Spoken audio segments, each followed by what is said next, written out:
بسم اللہ الرحمن الرحیم۔ سامعین گرامی، انسان جو بھی کام کرتا ہے اس کے کچھ نہ کچھ آداب ہوا کرتے ہیں۔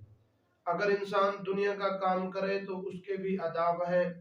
اگر دین سیکھنے کے لیے مدرسے یا مساجد کے اندر جاتا ہے تو اس کے بھی پہلے قاری صاحب اور استاد صاحب اس کو آداب سکھاتے ہیں۔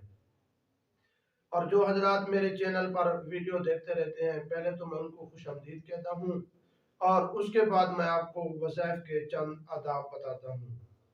سامعین گرامی، آپ جو بھی وظیفہ پڑھیں تو اعتماد اور بھروسہ اللہ تبارک و تعالی کی ذات پر ہو۔ حدیث پاک میں آتا ہے کہ انسان کے گمان پر اللہ تبارک و تعالی فیصلے فرماتے ہیں۔ اور دوسری بات یہ ہے کہ جب بھی آپ وظیفہ پڑھیں تو وظیفے کا وقت صبح کا اور عصر اور عشاء کا وقت، ان تینوں وقت کی نماز کے بعد آپ وظیفہ پڑھ سکتے ہیں۔ اور تیسری بات یہ ہے کہ آپ جب بھی وظیفہ پڑھیں تو وظیفے کے اندر کوئی ناغہ وغیرہ نہ کریں۔ اور چوتھی بات یہ ہے کہ آپ وظیفہ جب پڑھیں تو وظیفہ اپنے جسم اور طاقت کے برابر ہو، جسم اور طاقت سے وظیفہ زیادہ نہ ہو۔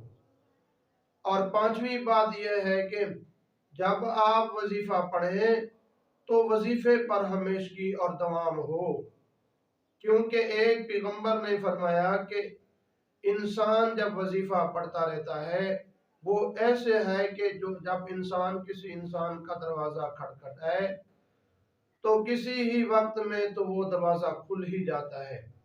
جب دروازہ کھلتا ہے تو گھر والا اس سے پوچھتا ہے کہ آپ کی کیا حاجت ہے اور آپ کیا کرنے کے لیے آئے ہیں۔ ہم اپنے وظیفہ پڑھنا شروع کرتے ہیں، لیکن وظیفہ پڑھنے سے پہلے اور کام ہونے سے پہلے ہم وظیفے کو چھوڑ دیتے ہیں۔ جب دروازہ کھلنے کا وقت آتا ہے تو ہم اس کو چھوڑ دیتے ہیں۔ تو سامعین گرامی، وظیفے کو ہمیشگی کے ساتھ پڑھیں اور اعتماد اور بھروسہ اللہ تبارک و تعالی کی ذات پر ہو۔ وما علینا الا البلاغ المبین۔